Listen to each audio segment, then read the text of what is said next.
we can probably give you money, but the credit is a big thing, and the assets is a big thing, and the income is a big thing.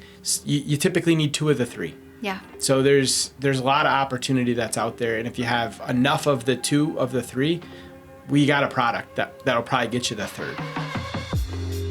All right, well, welcome. We are here again on our KNE Realty podcast. And today we have Greg.Goddard from Cross Country Mortgage, and we also have our famous broker of KNE Realty, Christy Roberts, with us.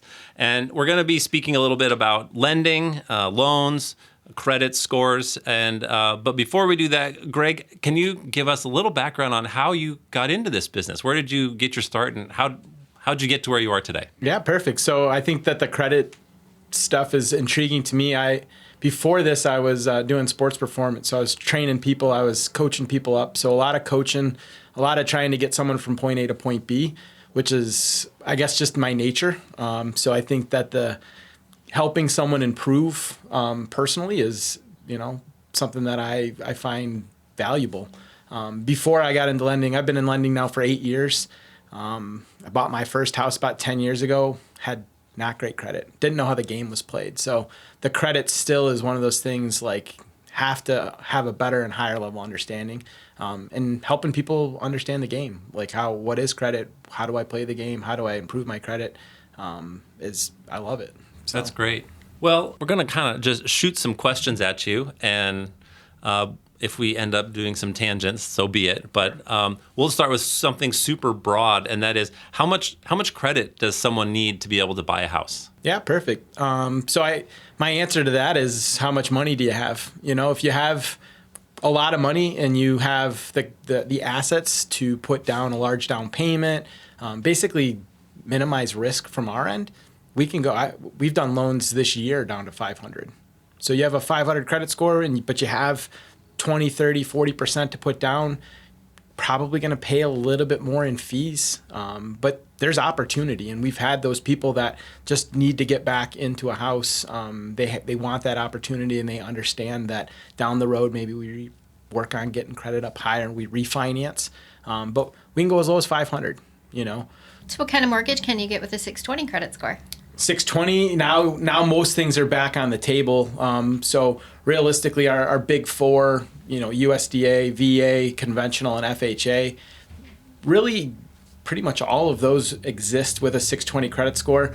USDA and our conventional loans are still going to be a little bit more strict with credit. So the lower credit score, the 620, you're probably still going to need having a little bit more down. Having a higher down payment, having a lower debt-to-income ratio, you're going to have those qualifying factors that look good on those two loans.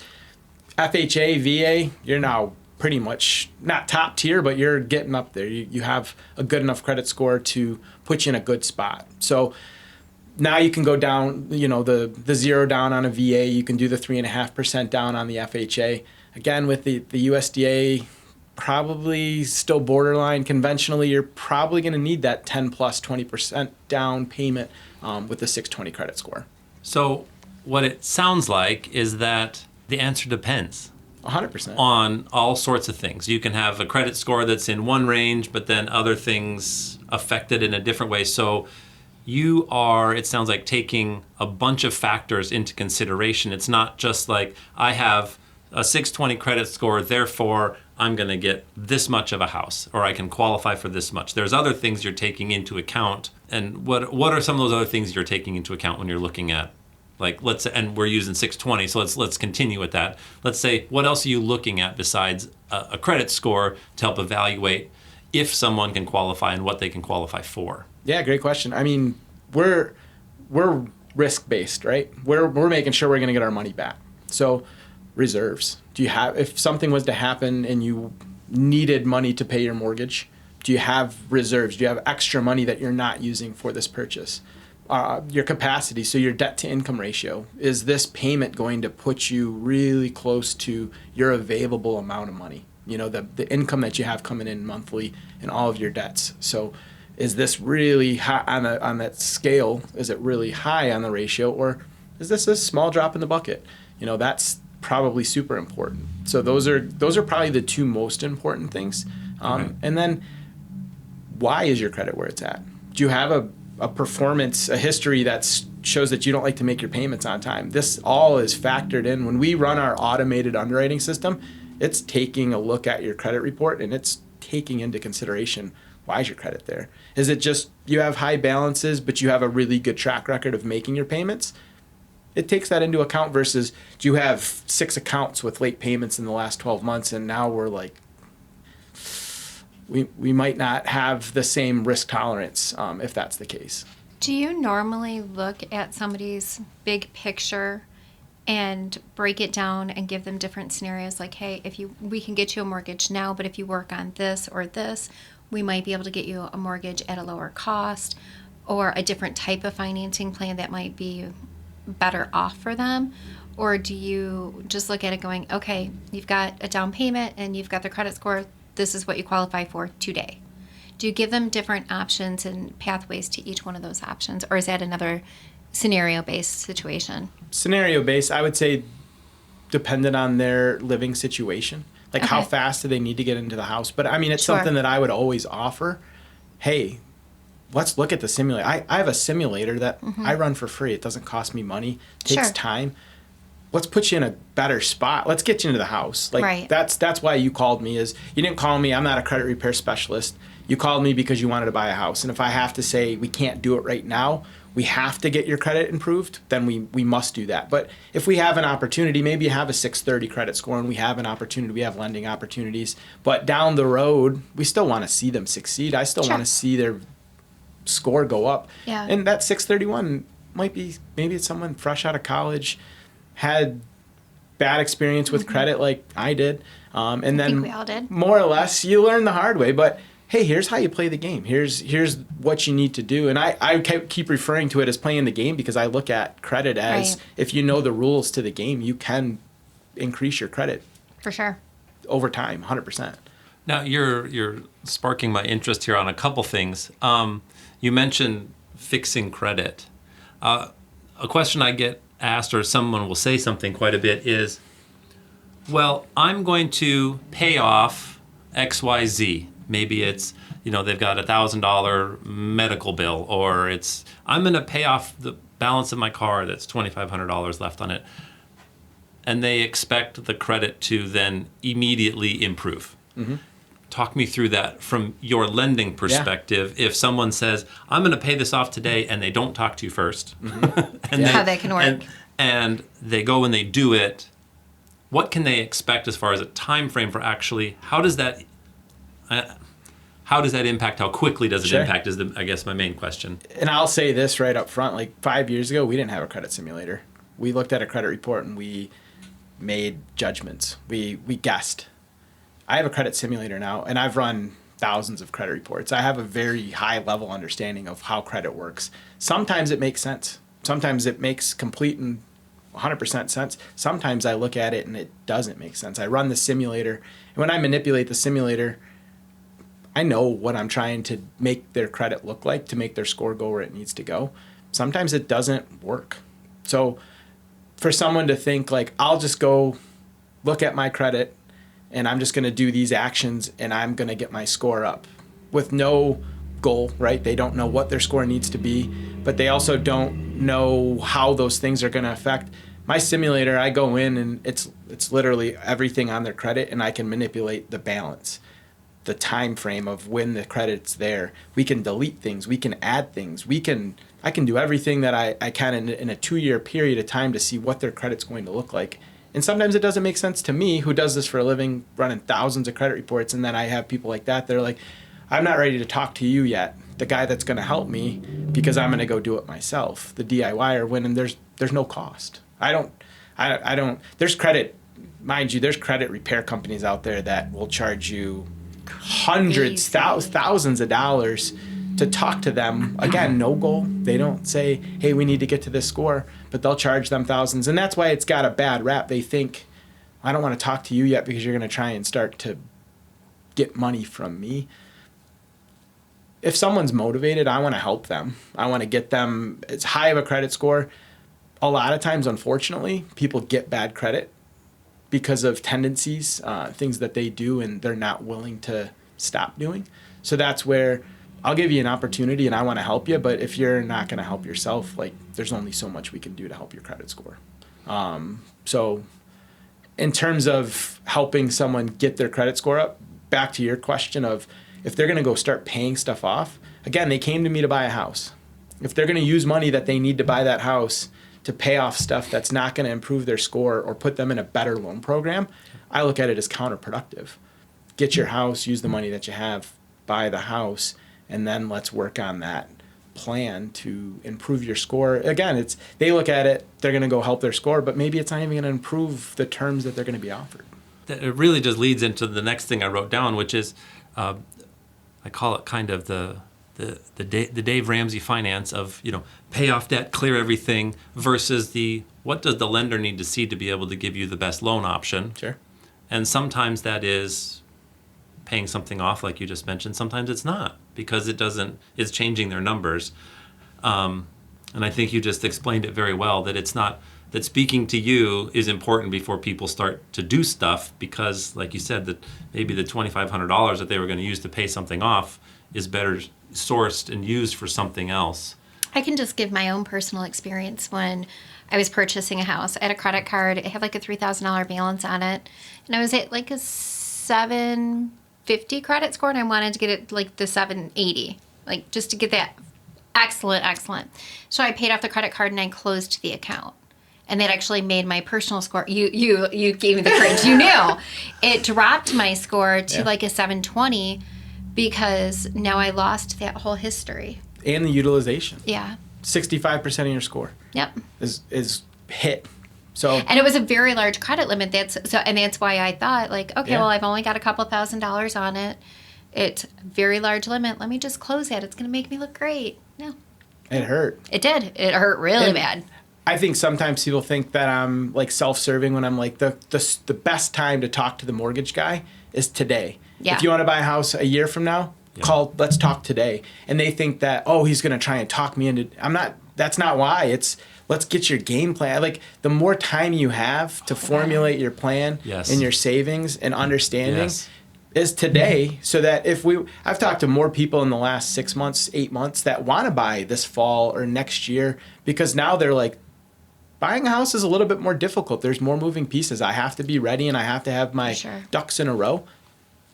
That person that calls and they have the 680 and maybe we can do 2 easy things over the next 6 months and they want to buy 12 months out.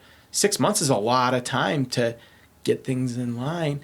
We run the simulator and that same person that had this perfect credit score literally is not going to get anything better from it, but they want to get to 800 and they're like, I'm not doing anything until I have the 800. I can at least tell them it won't make any difference, first of all.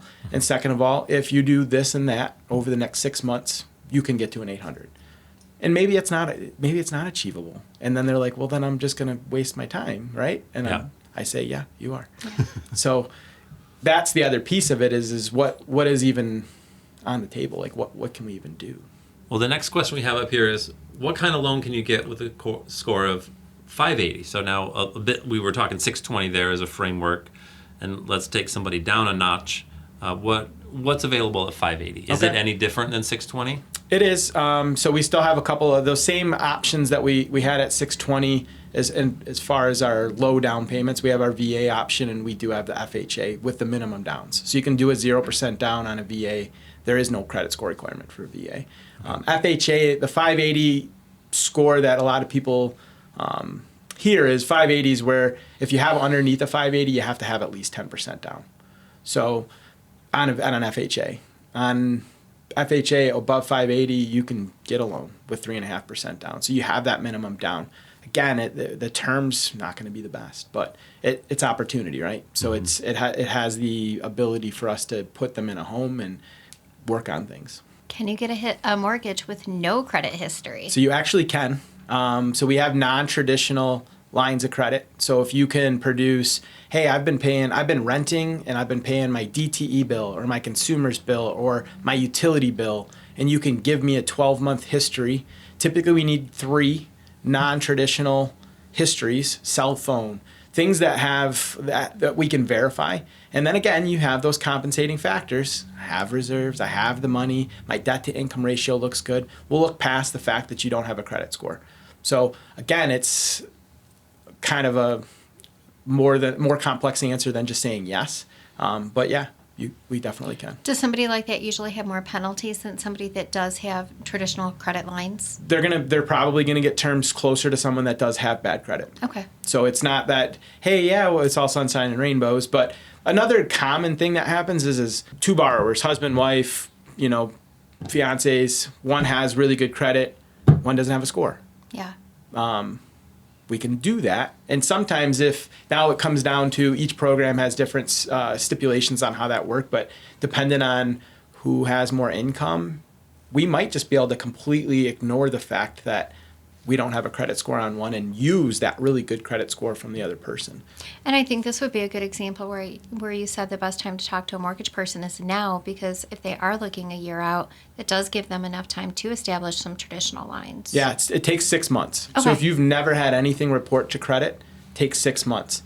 And after you have nothing reporting for 6 months, it takes 1 month to reestablish a score. So say you had a credit card, you closed it, now you don't have anything reporting. After 6 months, they stop giving you a score. You go open up a credit card, 30 days, boom, you have a score again. Someone, again, fresh out of college, they've never had a student loan or they don't have any credit cards, they've never had anything report to credit, 6 months. So there's ways around that. Obviously, they could get added as an authorized user to someone that has credit, that they kind of take on the history that person has. So there's a way that's quicker than 6 months. But again, it's typically if they don't have anybody that was willing to do that, 6 months. So, Okay. But again, it's better to have that good credit score and get better terms than just us moving forward with no credit. And what are some of the questions that you get asked a lot, Greg?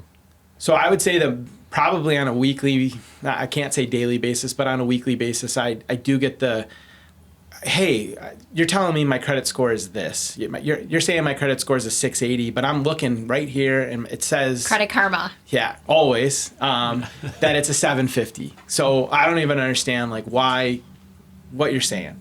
So the easiest answer that I have is we're obviously held to use a specific score, and we use a FICO score. FICO is a corporation. It's literally an entity that was installed to say, hey, this is our gold standard. This is what most people are going to base their credit decisioning off of. We have 3 credit bureaus. The reason we have 3 credit bureaus is each bureau used to service like a different piece of the United States. Back when it was paper mail and it was hard to get data around. Now it's super easy. So most of the credit bureaus have all that information, but credit is basically taking in the information. The credit bureaus have your information, how much you owe on a credit card, do you have late payments, is your payment history good? That's all handled, that's all the same. And then that information is fed through different algorithms. So there's over 60 different versions of your FICO score that exist because over time they've implemented they have new FICO levels that they come out with, and now we're up to version I think 10. So there's a lot of numbers floating around. The thing that I say is you could go apply for a credit card, a house, and a car in the same day and see different numbers from all 3 entities. Credit Karma uses a Vantage score. They don't even use a FICO score. So the algorithm that they're using, the information they're feeding through, it's going to look different.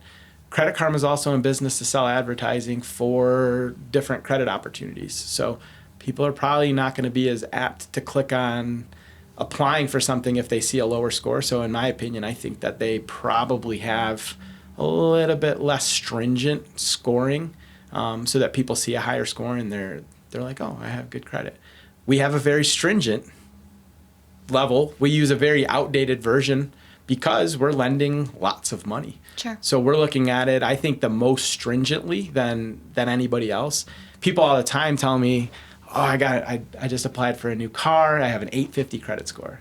I'm like, that's fantastic. I've never seen an 850 credit score. That's what's credit out of. I think the highest I've seen is like an 830, 820 in the 820s. It's very rare that I see 8.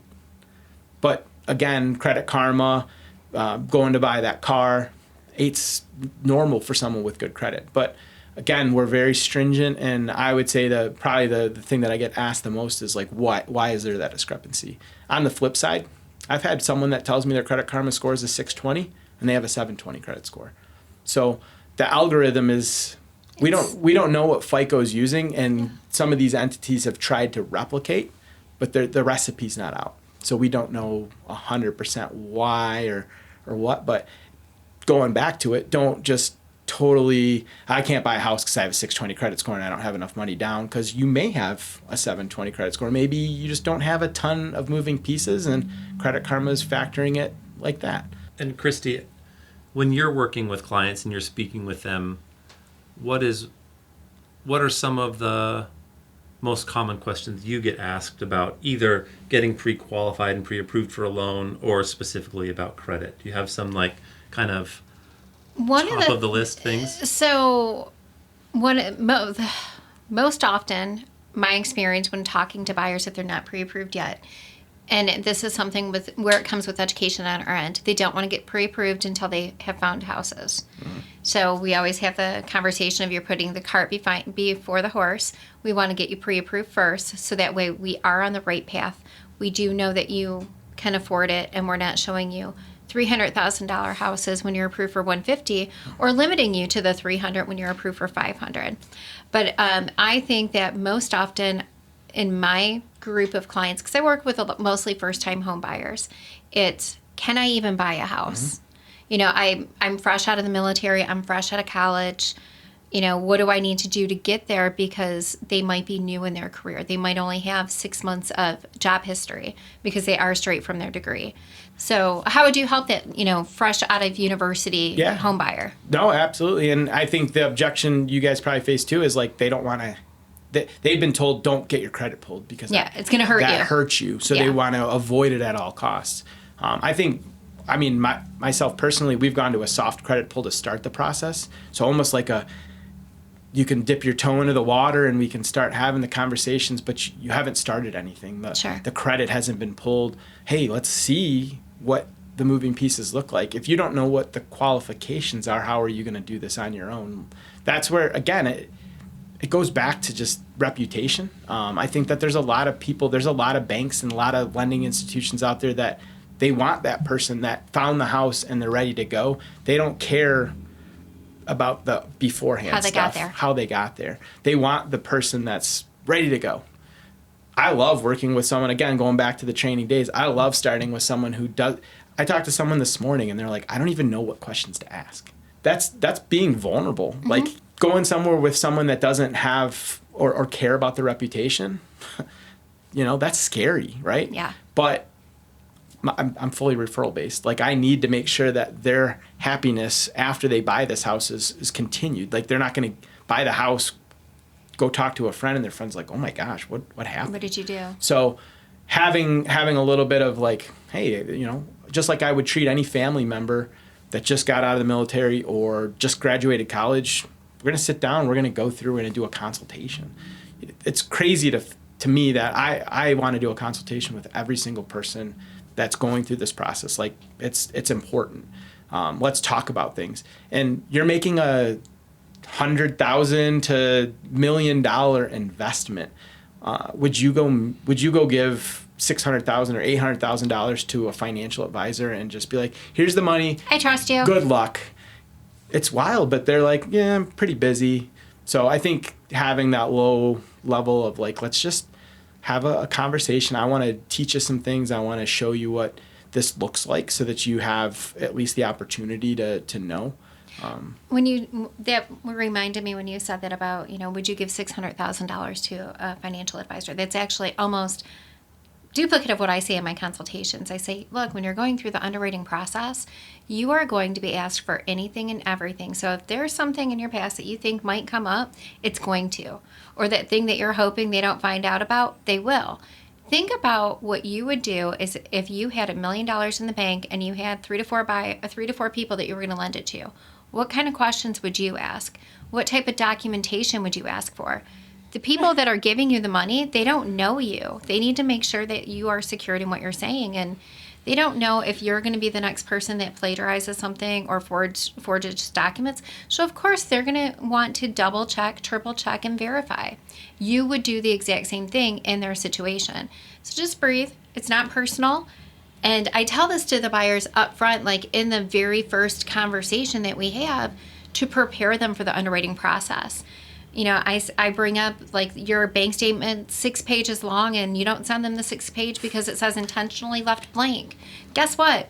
The underwriter is going to reject that bank statement and say that they need that 6th page. Yeah, because there might be something on it, right? Right. So just understand that. And we really, try to pound that into people just to prepare them.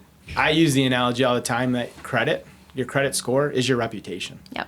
So if you had that $600,000 and all you had was the number 600, and you had 600,000 and you're like, do I want to lend it to the guy that has 600? Or do I want to lend it to the guy that has 800? And all we're looking at is credit is your ability to repay and your track record of doing it, and also take into account how much debt do you have. Right. So like I always tell my client, the simplest way that I could say is if someone kept repeatedly asking you for $20 and they never paid you back that $20, at some point you're going to say, I'm not lending you $20. But if you had a friend that every week they asked you for $20 and at the end of the week they repaid you, and on Monday they asked you for $20 and they repaid you, you probably just never think twice about it. You just continue to, maybe at some point and say like, dude, save $20. Yeah, let's save you $20, but you probably just continue to give them $20. So that's where it's that person that's like, oh, well, I didn't pay you back last week, but I'm going to get you next week. That level of doubt, and that's all credit is if you have a lower score, it's going to create a little bit more level of doubt for the people with the money, which is the banks. Right. So it's as simple as your reputation. You can totally get your reputation back in a good spot. It just takes time. And going back to a question from earlier, like, if your history is shaky over the last 12 months and your score is low because your history is not great, it takes time. If you have a ton of debt, you owe a lot of money to different people, but your history is great, you can pay off all those people and your credit pops. It goes up 100 points in a month sometimes because your credit was low because you owed a bunch of people money and you paid it back. So now you don't have outstanding debts to other people, but you still have great history. You haven't missed a payment. Your reputation's good on that front. You paid the debt back. I've had increases of score of over 100 points in 30 days or less. Wow. Because it's just their utilization. They have, especially the fresh out of college, they have maybe 3 credit cards or 2 credit cards, and they have limits of like $300. And they made a purchase for $150. So their utilization's on a percentage based, it's high, but it's because they don't have the threshold. It's the level so low that's where it's having these conversations of saying like you need to keep increasing the limits because it's important for your utilization. But this goes all back to how to play the game of they want to see a good credit mixture. I was told early on that the algorithm wants 5 revolving debts, so 5 credit cards opened with low balances and high limits. So basically you have the opportunity to go get debt, but you're being responsible, you have low amounts of debt, and then 2 installment loans. So basically you have on-time payments for student loan, car, mortgage, things like that. And that's the mixture they're looking for. Is there a magical number of utilization that they want to use? And when we say utilization, if I have a $1,000 credit limit, what is the maximum I should carry over on a balance from one month to another without it impacting my credit? So generally, I know 20%. Okay. I use the thresholds of 20, 50, and 80. So 20% and under is your best tier. Okay. 20 to 50 is good. When you get over 50, you're probably going to get hit, and then when you're over 80%, that's considered maxed out. Okay. So you don't have to be 1,000 out of 1,000, but if you're at 801 out of 1,000, you're probably going to see your credit drop. Sometimes it's 10%, sometimes it's 30%, but that 20% is kind of that's typically what I shoot for, especially when I'm running the simulators. I'm manipulating it to keep people underneath or around there. Okay. But yeah, I mean, The other analogy that I use all the time is when you look at all of your utilization, they're going to look at your full, if you have 4 credit cards, they're going to add up the limits on 4 cards, and then they're going to add up the balances you have on 4 cards. And that percentage is just as important as each individual balance on all the cards. So I look at it almost like if you had a glass, that would be your limit. So they want to see the biggest glass, and the water in that glass would be your debt. They want to see a big glass with a little bit of water. If you have no water, then they don't know, is this glass going to be able to hold water? So let me ask you this. This is something I did when I was trying to work on my own credit and build things up. And I shared that I've obviously made some mistakes in my past. I have. But let's say I have a 0% interest credit card. So I take the balances on all my other credit cards and max out the one credit card that's 0. But now I'm accumulating no interest. I have one credit card, just pounding money down on that one credit card. But I didn't close these others because I learned my lesson. I didn't close these other ones. So I might have $5,000-$10,000 credit limit, open credit, and then the one card that I'm maxed out on. Is that kind of the same thing with the glass? Yeah. I might have $20,000 in open credit, but I'm only utilizing $5,000, even though that credit card is a $5,000 credit limit. Yep. That would be better than spreading it out. Correct. Okay. Especially when you look at it, if you have a no interest, now you're not getting, Right. those balances aren't increasing. Right. Same thing with like a debt consolidation. If you had someone that went from having a bunch of revolving credit to now opening an installment loan where it's a structured payment, installment debt is different because it's not how much debt you have. It's your your history of payment. Sure. So the utilization goes away on an installment because you can't take more debt. If you ran into a situation where you needed to be extended more credit, you can't go back to you can't go back to your mortgage company and be like, hey, I know you gave me $350, but we got furniture and stuff, so I actually need $375 now. It's not how it works. You can take that extra $25,000, you could throw it on a credit card if you have a limit that will allow it. And that's where they're looking at the ability to take on new debt. If you got yourself into a situation where you needed the ability to, that looks a lot better than if you have no opportunity and now what are you going to do if you get yourself? You're not going to pay us back. That's what's going to happen. So it always comes back to the ability to repay. That's what when we're qualifying someone for a mortgage, they literally say we're qualifying your ability to repay us our money. Because we're making interest. It's not hidden. We're making interest. The servicer that's collecting the payment, they're collecting that payment monthly. And as long as you're paying the money that we gave you back, everybody wins. So here's a good one. What common mistakes do you see home buyers make? And I mean, we've touched on a couple. The closing of the card is a big one. Thinking, I'm going to help myself, and I think that happens probably most commonly. The other thing is, I get sometimes it's maybe someone just doesn't want me going through the skeletons in their closet. I've seen it. I've seen the lowest of the scores. I've seen the highest of the scores. I've seen everything in between. And it's no judgment. If someone's motivated to help get in a better spot, like, it's just looking at numbers and looking at accounts for me. I'm not making judgments. So I think the one mistake is someone that wants to do it themselves, and they're like, well, I'm going to go do this and this and this, and then you put yourself in position to do things. I always break it down as, again, they came to me to buy a house. If they go use that money to improve their credit and it doesn't help their ability to buy a house, then they just took money that they may have needed for the house. And now once their credit's better, or they feel like it's better, and they come back to me and they're like, now my score is 50 points higher, I'm ready to buy my house. And then I go, well, you need like $4,000 to buy the house. And they say, well, I just used it to pay off all my credit. What was your goal? It was to buy a house. And now you can't buy a house because you got your credit improved, but it didn't help you to achieve your goal of buying a house when you could have did it 3 months, 4 months. Yeah. And as we know, the longer you wait, the more houses cost. Yeah. And it goes back to the best day to talk to you is today. Yeah. Right? It really does.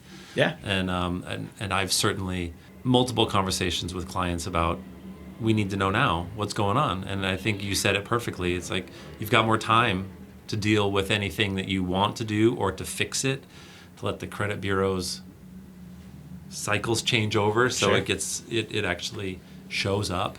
And prior to this year, we didn't used to do soft credit pulls. It's kind of a new thing. So can I stop you there for Yeah. a second? So there might be somebody listening that doesn't know what soft pull is. Okay. What is a soft It pull, doesn't and show. what does that mean The for inquiry someone? doesn't show. Okay. So it doesn't report the inquiry to the credit bureau. And to be fair, I don't know why there is a soft pull and a hard pull, but the reason that I guess the hard pull exists is because if you're going around town having lots of different lenders pull your credit to extend debt, I guess it's protection to the first guy or to other creditors to know that they're out there trying to accumulate more debt. So that's why it exists. And when you have bad credit, it can affect your score. It's like 5 to 10% of your credit score is the inquiries or if you're trying to obtain new debt. The soft credit, I'm limited on some of the things I can do. So it doesn't allow us to move all the way through, but it allows us to see your scores. It allows us to see the debts that are on there. It allows us to see the payments. It allows us to see a lot of information that we can have a pretty high level conversation up front, more or less to say, do we want to take the next step forward? And people always attributed when you have your credit pulled and it is a hard inquiry and we can issue a full pre-approval, your credit's good for 120 days. So the clock is ticking per se. If you don't find a house in 120 days, we do have to repull and we do have to have a new credit on file. But again, we can do the soft pull. We can have those conversations. I typically do the soft pull, do my consultation. Within the consultation, I say, are we ready to take the next step forward? Or you guys are buying a house in August. When would you feel comfortable? You want to be in a house. This is a whole nother conversation, but you said you want to move into a house in August. Do we have a plan? You can't just go buy a house August 1st and move in on the 30th. So do we have a plan to do that hard credit pull? We're going to have to get some new documents at that point. What's that look like? As an agent, I always tell my clients, we've talked about like getting that pre-approval, but once they're under contract to closing, loan officers either love me or hate me for this, but I constantly tell them and I remind them through the transactions, if you're spending more than $500 than what you normally would on an expense, or if you're getting more than $500 income, that's something unusual for you, you need to talk to your loan officer before you do anything else. Is that wise advice I'm giving? Or am I just wasting their time? No, that's love because we're in the profession. I try not to. I like putting out smoke, not fires. No, and it is something I have a do's and don'ts that's a part of my consultation, and that's one of the things that we cover. But anybody that doesn't love that's wild. Well, is that a good threshold, like the 500? Sure, I think conservative is good, right? Because Okay. it just keeps us safe. Yeah. And I would rather have someone call me like they do and say, "Hey, I remember." I just won fantasy football and I won $250 and I have cash. Like, is that going to be? I would rather have that conversation and say, like, that's fine. That's okay. But the $500, it could change your debt to income ratio. Right. Your payment on that liability could change. We typically don't have to repull. Once a year, I have someone that's got a 750 credit score. We do the pre-approval. We ran the credit. 6 months goes by. They don't find a house. We have to go repull credit. They have a Kohl's late. Or they have a one of those cards that you just don't ever use, but they used it to buy something. They forgot to make the payment. Save 30% off. To save 30%. And I'm not knocking, if you're going to go to Kohl's every week or you're going to go shop at these stores, hey, I get it. I use credit cards to accumulate points, and that's a whole nother conversation. But they have the Kohl's late, and now they went from a 750 to a 680. Do they still qualify? Like, what's that look like now? Can we even do the loan? Maybe they're a 620, and now they... So it's one of those things where the more time that passes, there's moving pieces, right? So you have to recognize, I got to be diligent with all of those moving pieces. I can't accumulate more debt or put myself in a position where my utilization changes. If I have to have my credit repulled, am I still going to qualify? So that's super important. And I would say to that, it's just being more aware of your finances while you're going through the process so that you don't do something that you shouldn't.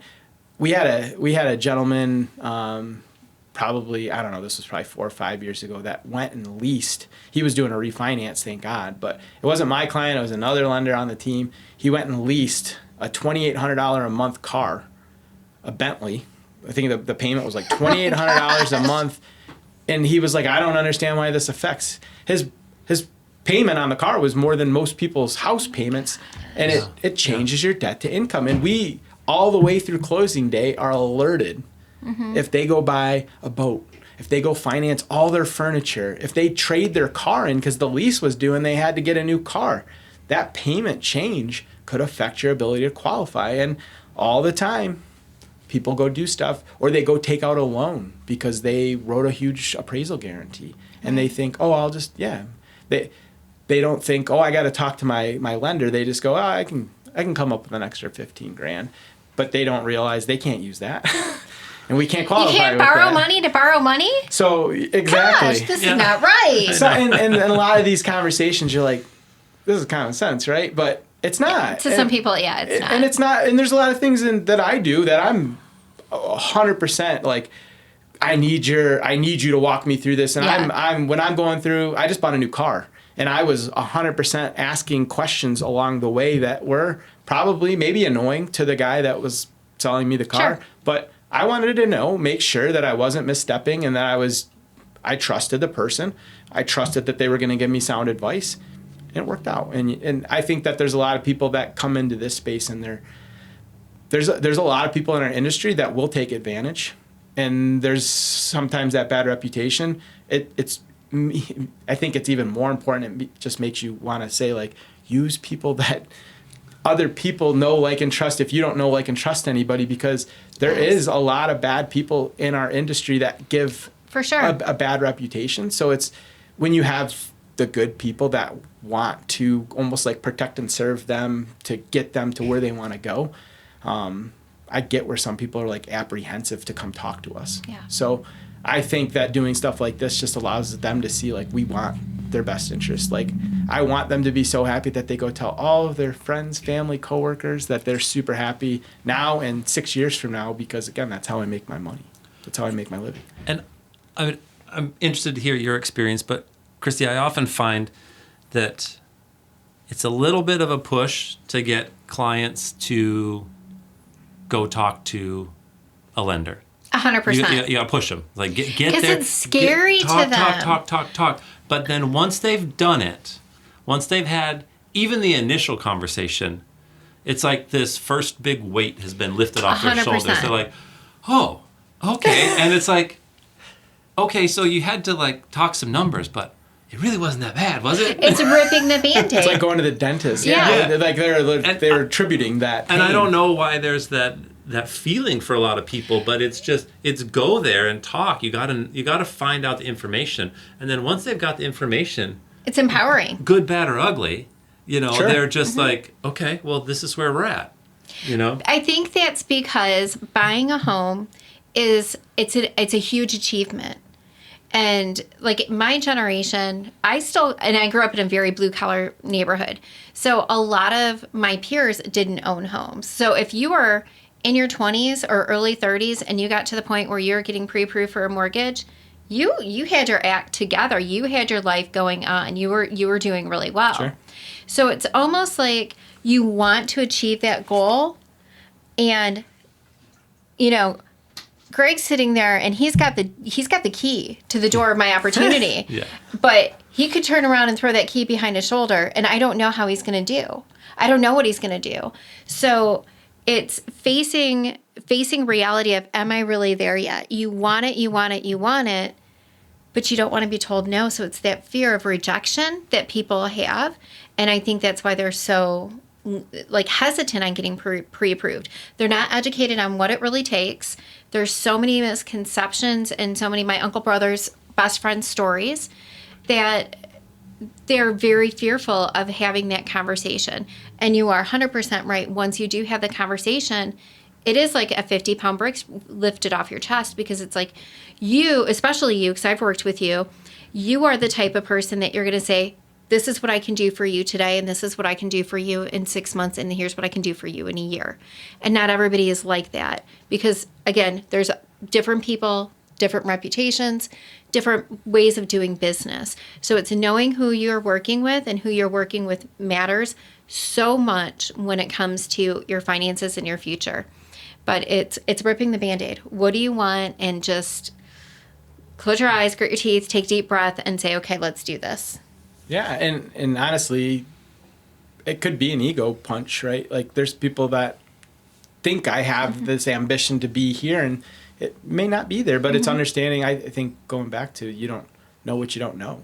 So a lot of people buying a home is a validation of success. Sure. So if they're not ready to buy a home, then they don't feel like they've hit that level of success. Right. I always go back to, like, let me coach you. Let me coach you to get to where you need to be. Because if you don't understand how to get there and you're just kind of guessing. Right. How many wrong turns are you going to take? We have so many different products now. There's so many different opportunities that exist that it's almost like we can probably give you money, but the credit is a big thing, and the assets is a big thing, and the income is a big thing. You typically need 2 of the 3. Yeah. So there's a lot of opportunity that's out there, and if you have enough of the 2 of the 3, we got a product that'll probably get you the 3rd.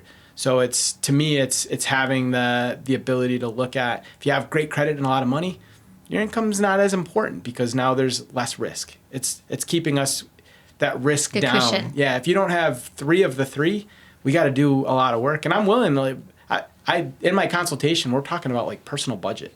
Like, how do you save more money? How do you, I'm about to get you into debt up to your eyeballs. How can I at least get some of the debt that you currently have? Maybe you can get rid of some of those subscriptions that you have, or maybe you can renegotiate. These are conversations that I want to have with people so that it's not as scary of a process, but I think that having them understand, we want to make this successful for you. I'm not trying to just get you in and say good luck. Yeah. I want this to be successful. I want you to call me back in 5-10 years and be like, I can't believe that I have $100,000 of equity in my house.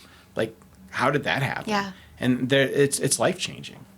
If you had one piece of advice you would be giving home buyers right now, or just overall, what do you think that would be? I think I've said it a bunch of times, but today is the best day that you can come talk to me, or someone that you're going to use. I don't think that this needs to be a scary process. I think that this can be an involved, hey, I think now more than ever, the team that you build around you to buy your house is more important. It's more competitive. So clicking on a link on Zillow and hoping that you're going to end up in the right person to find you your house and finance you your house, it's not going to get the job done. Yeah, it's a roll of the dice. It is 100%. And there's really, really high level lenders and real estate agents on those sites. So you could click on the button and end up in someone's great hands. So you just don't know. And the person that you end up in the hands of, they're not going to tell you. So I'm the best. My mom told me I am. Everybody's the best. Everybody's number one. So I think having, I would never do, and personally, I would never go do pretty much anything without talking to the people that I trust, that I know have their affairs in order, and maybe are in a better position than I am. Like, who did you use? Who did they do a good job? Those are great questions. Like, interview the people that you know, because they're going to put you in the right hands. And most of us are getting our business from people that are telling and spreading the word. We're not working in a call center. We're not, hoping that people end up in our laps like that. So it's just one of those things where I think if I could tell somebody, like, start the process. If you have ambition to do this, and maybe you don't even know if you want to, come find out what it looks like. Sure. And I think that who you work with is more important than ever. And I like that you brought up the call center, because you're not a call center. You are a true human being that you could go meet with your clients for coffee. They can come to your office. Yeah. It's not just call this 800 number. You're going to be assigned somebody at an extension who's looking at you like a number. You're looking at them as a family, as an individual, as somebody who you're going to build a long-term relationship with, which I know that personally about you is one of the reasons why we love referring people to you, because you do take that extra level of care. Sure. I appreciate that. Yeah. And I think in today's day and age, I open the credit simulator up and show them, so they don't just think like, oh, he's just clicking buttons. Like, here's how you can change your life. Right. And there's no cost. There's the last thing I'll end with is there's so many people that have a bad taste with credit, especially with bad credit, because they've tried to fix it by using somebody that's selling them the Yeah. fix. And there's a lot of good people out there. I have a company that I do refer when it is above my pay grade, that does a good job. They set parameters on what they're accomplishing, and they don't veer. and when they can't help, they say, sorry, we're not going to take your money and not help you. So that's awesome. Yeah. There's a lot of companies that were like, you're going to be in credit repair Yep. for a long time because And they see dollar signs. I just told you, like, you can't get it's really hard to get to 850 if the goal is just to continuously improve your credit. They're going to charge you for life. Sure.